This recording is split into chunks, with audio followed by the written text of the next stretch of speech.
15 साल से बिना लीडर वाला लीबिया, पूरे मुल्क में विद्रोही गुटों का बोलबाला। और अब इसमें पाकिस्तानी जनरल मुल्ला मुनीर की एंट्री। सवाल यह है कि क्या लीबिया में मुअम्मर गद्दाफी के बाद सबसे सनसनीखेज हत्याकांड में मुनीर का हाथ है? क्या मुनीर ने ही ली थी गद्दाफी के बेटे सैफ अल इस्लाम की हत्या की सुपारी? इस सवाल का जवाब मुनीर की हालिया गतिविधियों में छिपा हुआ है। गद्दाफी के बाद कैसे विद्रोहियों के नियंत्रण वाले विभाजित लीबिया में मुनीर अपनी घुसपैठ बढ़ा रहा था। ये वीडियो गद्दाफी के बेटे की हत्या के 2 दिन पहले का है, जिसमें आज से मुनीर लीबिया के national army commander Khalifa Haftar से मिल रहा है। हफ्तार को मुनीर ने खास बैठक के लिए रावलपिंडी बुलाया। इस मीटिंग के बारे में पाकिस्तानी आर्मी ने कहा कि ये बैठक लीबिया और पाकिस्तान के आपसी सहयोग और सैन्य संबंधों को मजबूत करने वाली है। लेकिन सोचने वाली बात है कि किसी देश के आपसी रिश्तों की मजबूती 2 मिलिट्री कमांडर तय करते हैं। लीबिया की तरफ से बात सही हो सकती है, लेकिन पाकिस्तान इसके सिस्टम में सबसे ताकतवर प्रधानमंत्री हैं, तो फिर मुनीर लीबिया में कैसे खेल खेल रहा है? उस खेल को इन तस्वीरों से समझिए। दिसंबर महीने में लीबिया की राजधानी बेंगाज में मुनीर दिख रहा है। कोई मेहमान नहीं, बल्कि हथियारों का सौदागर बनकर गया था। जिस लीबिया में 15 साल पहले हथियारों की खरीद बिक्री पर संयुक्त राष्ट्र संघ और अमेरिका प्रतिबंध लगा चुके हैं, वहां मुनीर खुद जाकर विद्रोही गुटों से हजारों करोड़ की आर्म्स डील कर आया।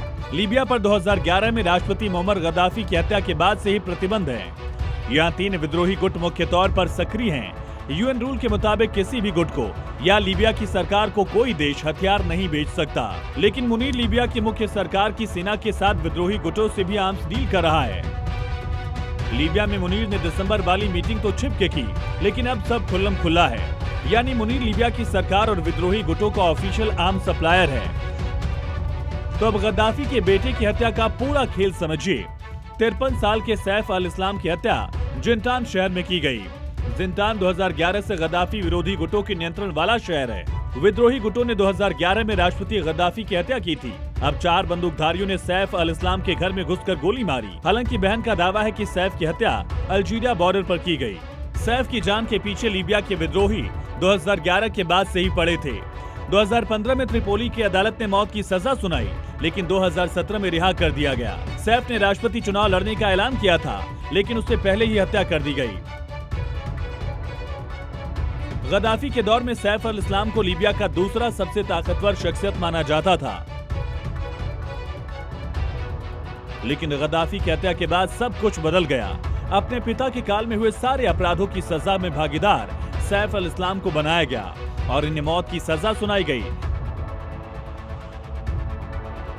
जिंटान के एक विद्रोही गुट ने उन्हें 6 साल अपनी जेल में रखा। अंतर्राष्ट्रीय आपराधिक न्यायालय की ओर से भी सैफ पर मानवता के खिलाफ अपराधों के आरोप लगाए गए थे। लेकिन अब असल सवाल है हत्या का, जिस सैफ को लीबिया की अदालत और अंतर्राष्ट्रीय कोर्ट ने बरी कर दिया, उसकी चुनाव से पहले हत्या से किसे फायदा हो सकता है?